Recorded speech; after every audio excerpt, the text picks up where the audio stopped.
What's up, guys? It's your girl, Mikkel Rose, and welcome to Iconix Radio. I am so excited about today. We have an amazing author in the building. Mr. Larry Smith is in the building, y'all. Calm down, people in the back. Slow down. Mr. Smith, how are you doing? I'm doing great. You look amazing. Happy day today. Yeah. You're not just an author. You're like a multi-published author. You have 4 books that are out right now and 1 on the way. How are you feeling? Actually, with this book that's on the way next year, Yeah.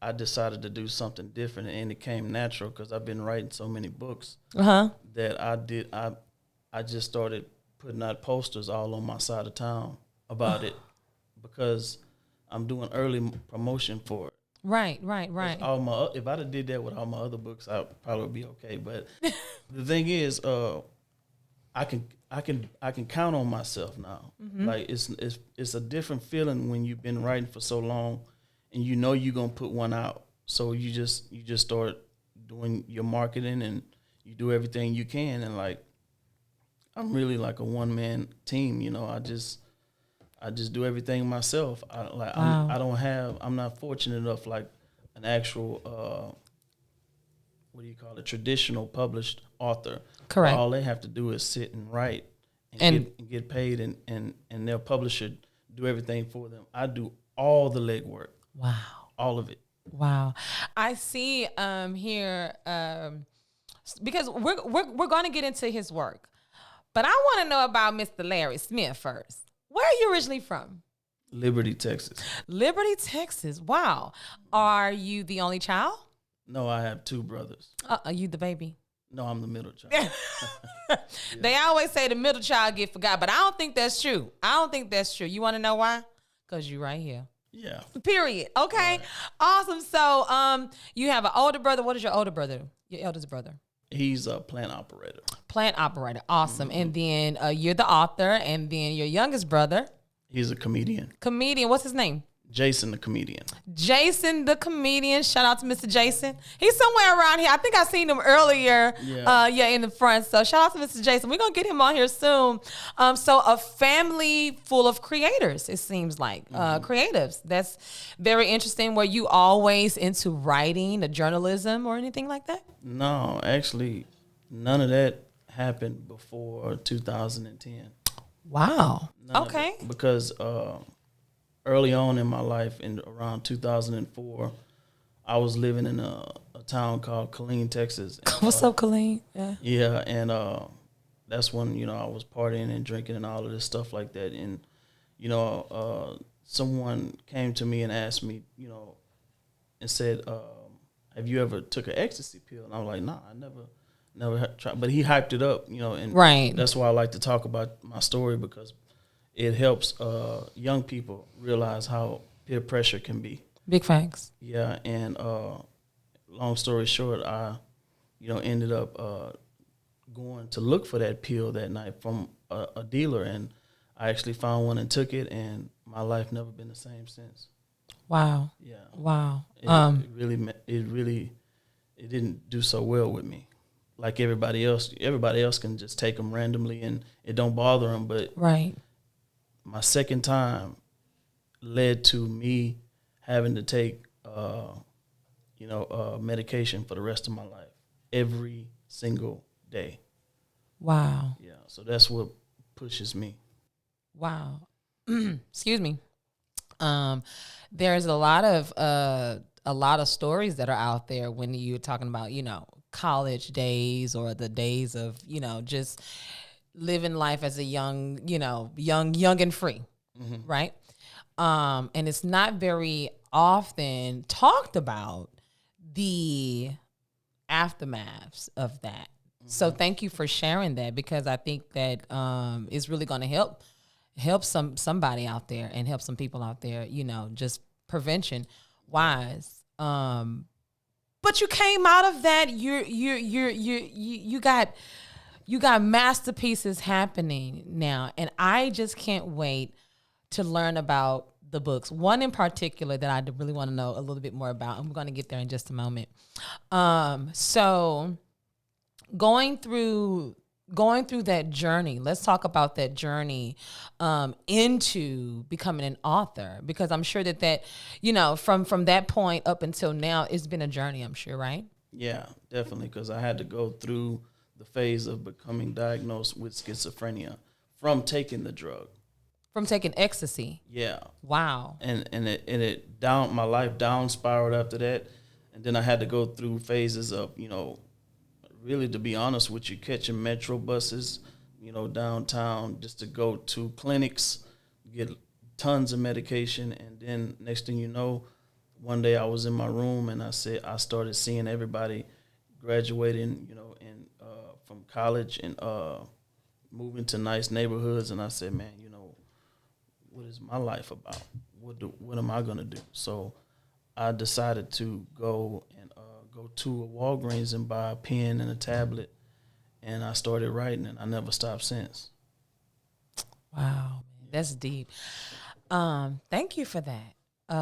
I think that the willpower that you have is like out of this world. A pen and a pad, an author's dream, an author's utensils. It's the tools that you use to get the job done. Just a pen and a pad. Mm-hmm. And powerful. I don't really go through a lot of writer's block anymore. Oh. Yeah, I actually teach amateur writers how to write books, like how to put one together. What? Yeah, I could do that. Yeah. Wow. Even as an artist, I've been writing music for a long time. I'm talking about all the way. Remember, like the radios, we would listen to the radio. You hit record and play, record the music. Yes. I mean, I don't know if you with me, but I'm like MySpace days. But I would hit record and play, and I would record whatever the song was on the radio. Mm-hmm. I would listen to the music. I would listen to the words, and that's how I got into more of the creative style of writing, because I would listen so deep to the feelings and what they were saying. And I'm like, man, these are stories. This song is about like real deep love. This song is really about like, a heartbreak. And this song is about party, turn up. Tupac was the most amazing poet of all times, the most amazing lyricist to me, in my opinion, right? Yeah. And so listening to so many different dynamics of life through him, it just helped my pen game. I ain't gonna lie. Yeah. So I think even until this day, as a writer and an artist, I still have problems with writer's block. So for you to sit here and tell me that you ain't having no problems, I'm like, damn it. I got to call you later because I need to know how to, because every artist, every writer goes through that. Mm-hmm. So for you to actually master your craft to where there's no blocks, that's amazing. It's really about the space that you put yourself in, okay, in your mindset. You got to be in a real quiet place. You can't be around a lot of noise, talking to people, or, you got to really just sit and just let everything flow. And really focus on whatever you're writing about. Just deep thought and just let it flow, and the words will come. But if your mind is everywhere and you're trying to think too much, you're gonna deal with writer's block. But it just depends on not just what you're writing about, but the way, I guess, like I say, deep thought. You know what I mean? Where's your special place that you like to write? I normally go to Starbucks. Come on, what's up? Is there a certain drink that you like to get at Starbucks, or are you just like chilling? Vanilla steamer. I go there. I probably spend more time there than I do at my house. And they already know vanilla steamer coming right up. They know. Shout out to Starbucks, holding it down for the writers in the building. Let's go. I love that. And Starbucks, I think, because I've always been like a Starbucks girl as well. Like and it makes sense, because when I want to just kind of like not come to the radio station or not go into the office, I actually go to Starbucks. Like, give me something to drink, chill, relax, and you can go outside, inside, free Wi-Fi. Shout out to Starbucks. Okay. So, growing up, you're in school. What's your favorite subject? My favorite subject, I would have to say English. English. Yeah. Okay. When did you ever find your passion, or did you ever tap into your passion of writing when you were in school? Now that I think about it, after I became a writer, I started thinking back to my 6th grade teacher, Miss Ross, and we used to read books. I don't know if you remember this book. It was called The Outsiders. Sounds familiar. Had characters like Soda Pop, and I was really into this book, but when it came down to what she would ask us to do, she would ask us to write a summary or whatever it was. But I forgot how I did on those stories, but I was really engaged in those stories. I mean, like because the way she did it, the way she taught us was to read chapters of it. We read together as a class, and then she would ask us to write our own little story about it was intriguing how she did that. I think just a few minutes ago, I was just thinking, I was like, the importance of teachers, especially for children, like they actually help us tap into stuff. Yeah. My very first my first teacher that really just like brought me into my little crazy world her name was Beverly Befford. And she introduced me to music, like on a whole nother level. Like you got church, but then you got that teacher to say, come here, you right there. And I was bad too, so I'm grateful for Miss Bedford because she saved me a lot, a lot of whoopings. So, the importance of a teacher. So shout out to Miss Ross for that. Shout out to Miss Ross, like big time. Yeah. Because look at you now. Mm-hmm. Do you think that she's gotten a chance to run past some of your work yet? Well, I don't know. I really honestly haven't. I don't know where she is right now. Okay. She was. I'm not trying to be weird, but she was an elderly lady back then. Okay. I got you. Yeah. Well, shout out to Miss Ross. No matter where you at, hopefully, you'll get a chance to see the work that this young man is putting in because of you. Yeah, I'm pretty sure she would be proud of me since she was an English teacher. What school was it? North Shore High School? What's up? North Shore Middle School. Oh, middle school, North Shore Middle School. Yeah, I went to North Shore High School too. I was supposed to go there in Channelview. Yeah. But my mama was like, nah. Yeah, I went to Channelview too. Yeah. You went to Channelview? Yeah. Man, Wayside, what's going on? They don't know about it. I was a nomad growing up. Listen. Yeah. See, man, you got something in common, Larry. Let me find out. I love it. Yeah. So let's talk about a little bit more into you going through school. You get into high school, Miss Ross, and she made this. She woke something up in you, right? Mm-hmm. Getting into high school, what was that process like? Getting to high school, I had to make a decision that I didn't want to play football anymore. I was a good basketball player. Okay, but writing was nowhere in. It was nowhere near. Right. All of this writing came after all of the struggles. Gotcha. So with that being said, here's one of my favorite questions. Who influences you now to write? Who influences me now? Probably. That's a good question. Because there's a lot of authors that have come out, right? And the reason I say that, the reason I actually go ahead about right now. Uh-huh. Okay, well, because during my challenge of becoming a writer, yes, I actually studied a lot of famous authors that are dead now. Like I studied them like to the T, like people like. James Allen and Edgar Allan Poe. Yeah. What's his name? Ralph not Ralph Ellison, but Langston Hughes. Okay, Langston okay. Hughes. Okay, okay. I just found out about Agatha Christie, which was, I mean, you talking about hearing something when you do something. If this don't make you want to like either figure out what you want to do or stop, because it was challenging when I heard about her, because I just not heard about her 2 months ago, and the only people that have outsold her is Shakespeare and the Bible. What? One individual she sold over 1 billion copies. No. Yeah. Man, you turning me on to something I never knew. J.K. Rowling from, what do you call it? The Harry Potter series. She is a $1 billion author, but this woman has sold over 1 billion books. That's a difference. There's a difference. Wow. Okay. What really intrigues me about you is that you're not one-dimensional in your style of writing.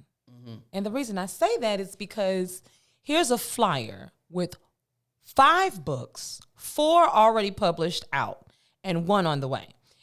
Now, we have The Other Side of Ecstasy, a memoir. Let's talk about that one. The Other Side of Ecstasy really was the turning point on how everything got started. Okay. And, like I say, after I took the drug, I actually took a trip to Las Vegas. After I was bedridden for a year. I didn't go nowhere. The world looked different, and if you can see the world through my eyes, then you would run. Literally, you'd take out running because you wouldn't understand it, and that's how I was. And so after all that happened, and I lost contact with friends and family, I couldn't really socialize with people like that. And during that part of my life, I talk about so much that I tried to commit suicide.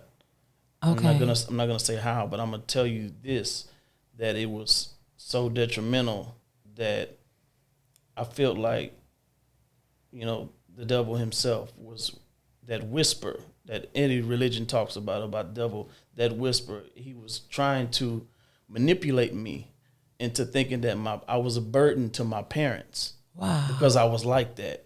You know what I'm saying? So okay. So I tried to do that, and I feel like there was a war in my head between God and the devil. Okay. And I was on my own, and I had to listen to God's voice more, or else I wasn't gonna make it. Yes, sir. Yeah, I wasn't gonna make it. So during that point of my life, after I got out of that situation, the turning point of my life was when I just decided to. The funny part is I said, you know what, if I'm going to get my life back, I'm going to try to go somewhere where I can become a millionaire and strike it rich. So I went to Vegas. Period. That's where you go. Listen. And I went there, and man, I ended up getting my life back. I stayed out there on my own, and nobody can understand this just like you cannot understand how God works. Because they couldn't understand how a person who was bedridden goes from the bed to a city on his own and come back a new person. That's God. There was no other person, Period. So after that happened, it took me about a couple of years before I wrote that book after I came back from Vegas. The Other Side of Ecstasy. Mm-hmm. I love it. Yep. Man, yo. I've been doing interviews all day. But you, my brother, you taking me on a whole nother. The Other Side of Ecstasy, guys. You gotta look it up. We're gonna get where you guys can purchase all of his work in just a moment. Smiling Through the Pain.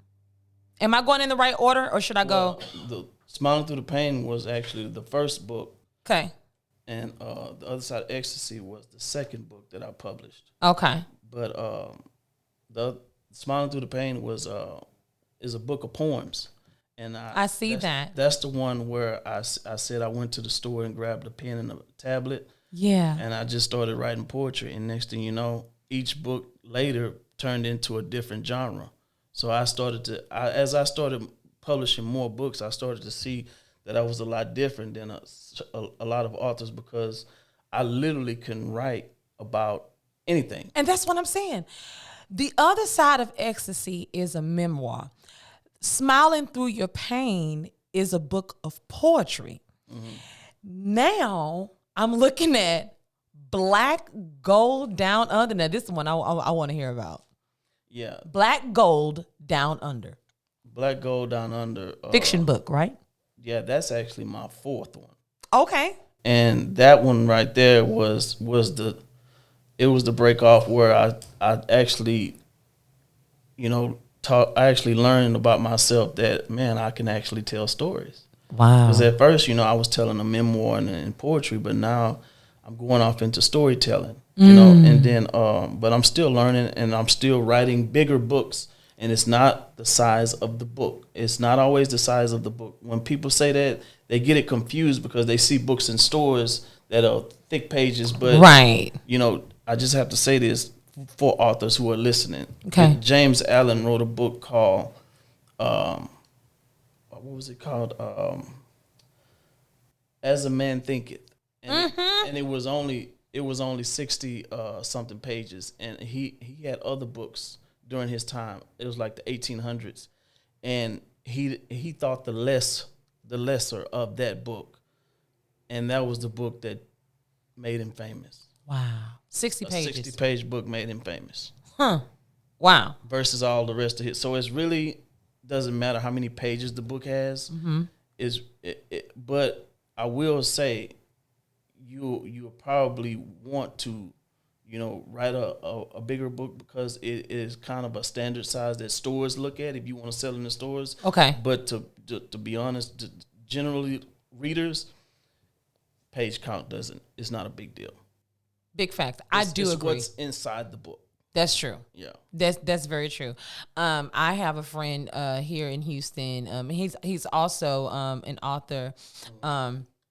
And his book is like literally like a chapter is like 2 or 3 pages. And then but it's a good story. And I was able to get through, and I was like, man, I'm able to short story, yeah, but it's so good. But there's other layers of it, and so I can appreciate what you're saying. So authors, if you ain't got your pen in your pad listening, taking notes, something's wrong. Rewind it. Okay, now we have the memoir, we have the poetry book, we have the fiction. Now we have the self-help book, The Power of Achievement. Now, I want to be clear, guys. These are the names of the published books by Mr. Larry Smith. I just want to say, right now I'm in a transition to get the books that are out into Walmart stores. Okay. So I'm working I'm working with the writer Zane. Zane, yes, I do. I'm working with her daughter is helping me. Zane? Yeah, her daughter is helping me put these books in Walmart. The author Zane. Listen, okay, so I'm a huge fan of Zane. Yeah. Listen, look, Zane turned me on to some stuff, baby. You know what I'm talking about. Yes. Whoa. Please let her know that I love her mama. I'll let her know. Huge fan of Zane. Yeah. Okay. I was like 19 or 20 when I read my first Zane book, and I was like, what? They got books like this? Yeah. So, okay. I mean, like she really amazing author. She really crowned that subject. Oh my God, I love Zane. Okay. But, I just feel like I'm just sitting with royalty already again. Listen, go ahead, Mr. Larry. So she's in the process of helping you get into Walmart. Stores, yeah. Stores. Okay, so we're definitely claiming that happens. And when that does happen. Yeah, when it does. People who are listening. Yeah. Give them my email and reach out to me, because I like to help amateur writers that are just now starting out, because when I was like that, yes, sir, I didn't have money. I didn't know nobody, and I was anxious, hungry to learn how to write a book, and I didn't. So I like to help, writers get to that point of selling it in Walmart stores. Wow. And a lot of people I noticed with fame, a lot of celebrities or people, they get to a comfortable spot. Yeah. And it's either two things. They don't want nobody to surpass them. Facts. Or they just forgot about the bottom. Yeah. And they're comfortable with the top. Big facts. And I just had to say that because I'm tired of it. You know what I'm saying? Like, thank you. You know, you need to remember how hard it was for you before you got what you got, and help people. You know. Stamp. Mr. Larry Smith said that, and I'm gonna back that up. I'm gonna stand by his side. Look, yeah. Let's talk about the power of achievement, which is about self-help. That is probably my best book. Okay. And it's the most important one too. Okay. It is. Believe it or not, it is, because that book mainly focuses on the individual out here in everyday life in this world. Okay. Who does not know their purpose. You know, I have nothing against a person who works a job, but if you work in a job and you don't, and you actually get up and go to work every day, but in the back of your mind, you're saying, what am I supposed to do? Something wrong. You haven't figured something out yet. Period. And you need to figure it out, because I'm not saying telling people to quit their job. All I'm saying is on weekends, you need to figure out what it is you like to do. And what I figured out is that I can actually identify what a person need to be doing by asking them the question. Mm-hmm. All I got to do is ask you, what do you like the most? And if you answer that question, that's what you need to be doing. Period. Yep. But a lot of people have struggle with taking what they love doing and turning that hobby into a career. So basically, that's what this book is about. You know, focusing on turning that craft that you have, turning something that you love doing into, you know, a 6-figure income. Right. And I say that because it's doable. It is. But you know, a lot of things that you can have the best thing, you can have the best whatever it is, but if you don't believe in it, it ain't gonna do nothing. So you have to believe in what you're gonna do. Turn that hobby into a gold mine, but it's gonna take work. Yes, Lord. Because I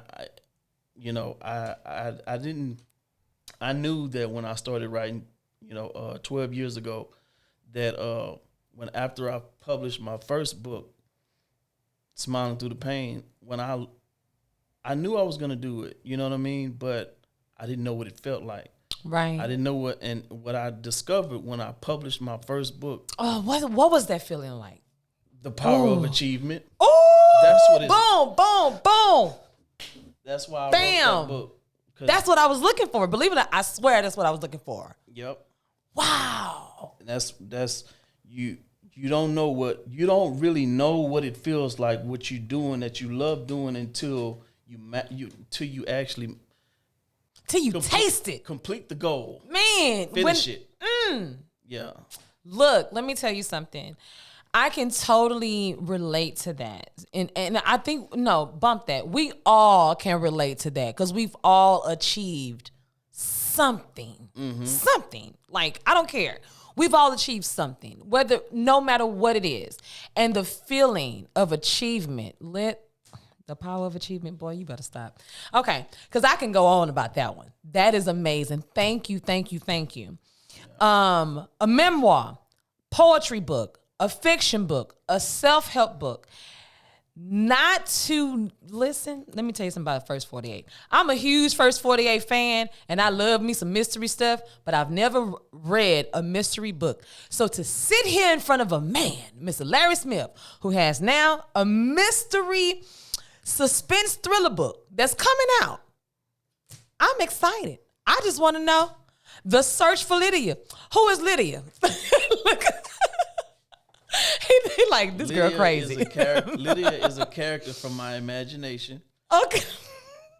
And they say if you write fiction, or they say whatever you write, if it's fiction, and if people believe that it's real, then you've done your job. Period. Because I was like, who is Lydia? And she looked for real, for real. Yeah. Wow. But the ordeal is, but in the story, okay, there is there's crime, there's mystery, but there's also I'm gonna throw out bits and pieces. There's human trafficking, and the reason why I like to discuss that topic is because it's a real life threat out here. And Big facts. And I just wanted to put that in the story, but it's a relative topic, and but yeah. Yo, Mr. Larry Smith, you are a gem. You are true. No, sir. Thank you. Your story is beyond what I expected. But the victory, the achievement part of it, like you as I'm willing myself into that life that I haven't gotten yet. I'm willing myself to Thank you. I'm getting there. Man. I'm gonna get there. Period. And I always like to, since the last couple of interviews I've done, I like to say this quote, and when I say this, it applies to every single thing you can do. Let's go. It's from an author. His name is Napoleon Hill, okay. He says that the person that does more than what he is paid will soon be paid for more than what he does. Yeah. Stamp that. And I live that. I breathe that. Yes, sir. And I believe it. Yeah. So do I. Mm-hmm. I 100% totally do agree with you. Thank you for that. The reason, and I always tell people thank you when I genuinely mean it, because you can't say it every day, all day to everybody. Yeah. You should, but genuinely thank you. I'm motivated. I'm truly motivated. To the youth that are at home right now, that are watching you, what words of encouragement? No, bump the youth. Anybody that's at home right now that's watching this interview, could be sitting at home in a room, could be anywhere, but they just don't have that encouragement. What words of encouragement would you like to give them right now? I would say, whether you have an illness, normal, whatever it is, if you feel like if you feel like an outcast when it comes to your dreams, and you feel like people are, sleeping on you, what I'm saying, down on you, feel like you can't do something because you have this illness. Yeah.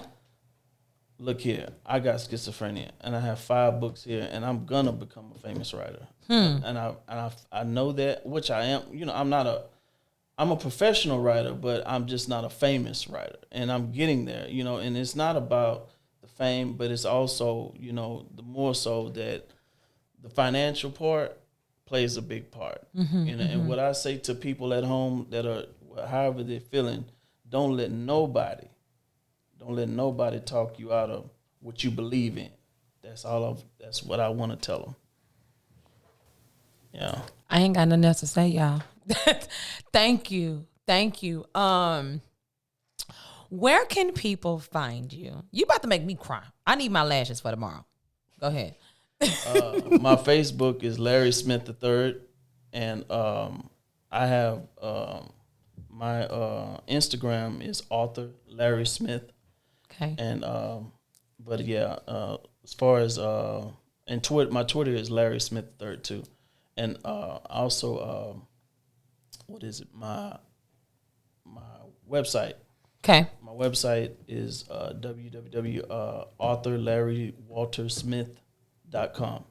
And you can find all my work there, all my latest work, and everything that I have, what's coming out and everything next year. On Amazon too, right?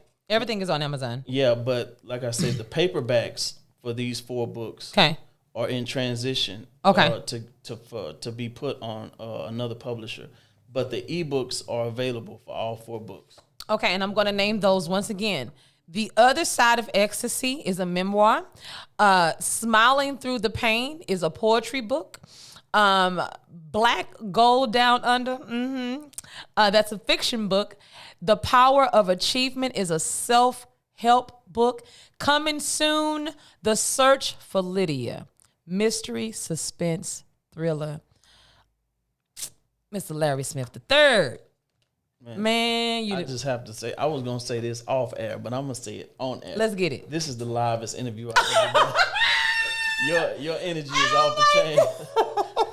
I mean, yeah. Thank you.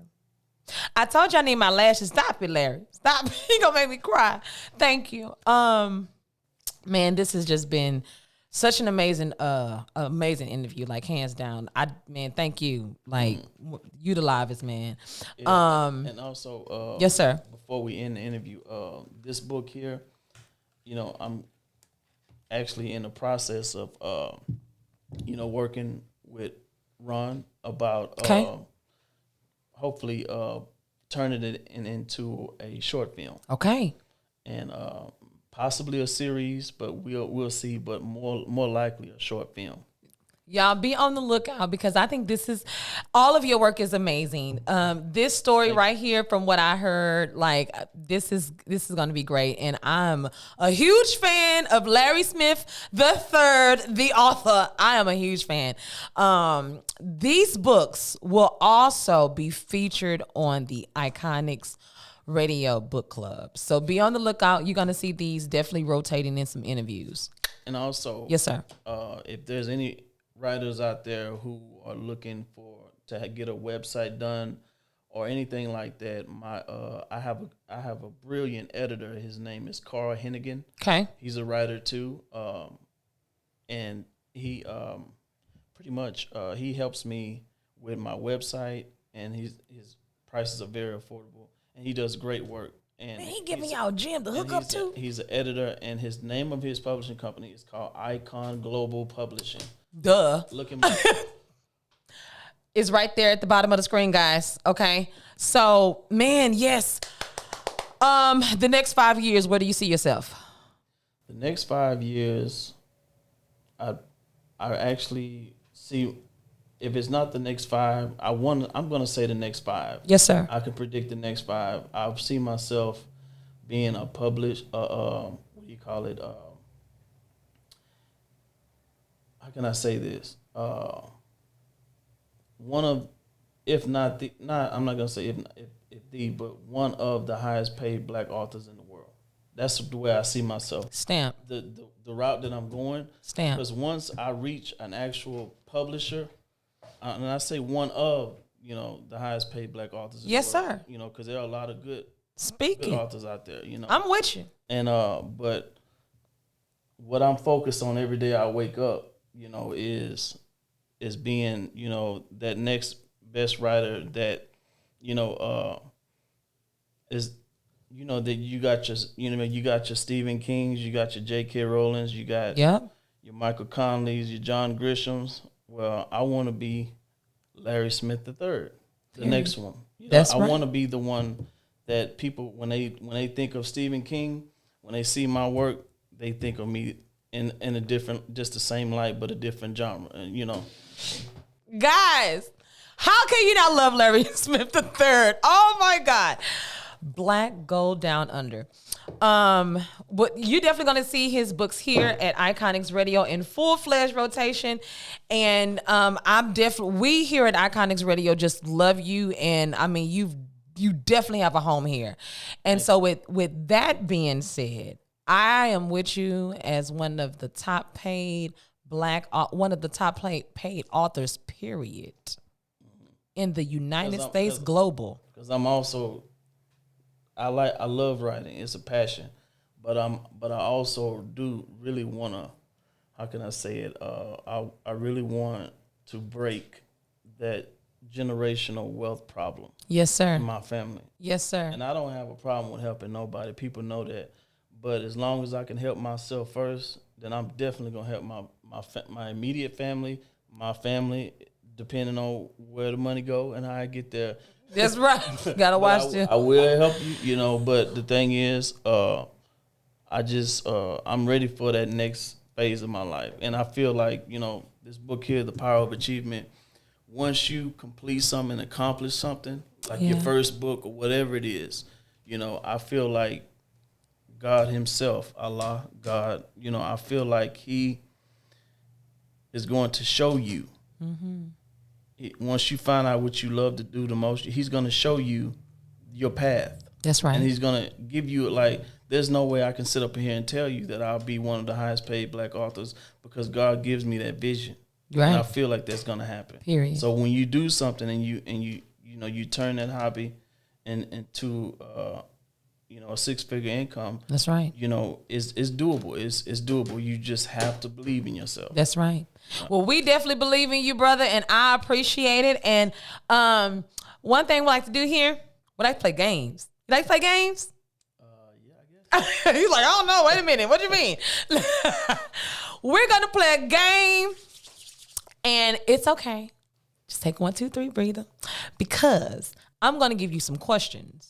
Then I'm going to give you some answers to choose from, and you just give me the right question. the right answer. That's it. Okay. It's nothing bad. We ain't going to play spades or dominoes. Don't worry. You safe. Okay. All right. How we doing? We doing good? Awesome. First question. Here we go. Which hit TV show from the 90s was produced by David Hasselhoff? A, Friends. B, Full House. Or C, Baywatch? Baywatch. Come on. Larry ain't come here to play with us. Let's go. Okay. In the 90s, what was originally used to access the internet? A, Google. B, American Online. Or C, AT&T? I'm going to go with American Online for $500. Listen. Larry ain't come here to play, y'all. Listen. I love it. Okay. What does FUBU stand for? A, for us by you. B, for you by us. Or C, for us by us. That's a tricky one. I know. Probably have to go with the second one that you said. I can't remember. That's okay, because I'm going to give them to you again. A, for us by you. B, for you by us. Or C, for us by us. The second one. Yeah, I'm going to go with it's not. Is it that one? It was C. But that's okay. Because it's like they all sound the same.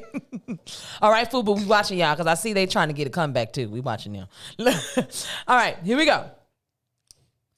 Which of these Jim Carrey films was not released in the 90s? A, The Mask. B, Me, Myself, and Irene. Or C, Liar, Liar. Myself and Irene. Period. Larry ain't come here to play with y'all. Period. Yeah. Jim Carrey is one of my favorite actors. He's one of mine as well. That is the game. Larry, what's up? Larry got, 3 out of 2. 2 out of 3. He won. He just won. Period. That FUBU one threw me off. I know. Good thing I ain't say what's the meaning of Adidas, because don't nobody know that. Guys, I've been hanging out with my good friend, the multi-published author, the amazing, the inspirational Larry Smith III. Man, you at home. We're definitely gonna have you back. Your books will definitely, most definitely be in full rotation here at Iconix Radio. So y'all be on the lookout. Larry Smith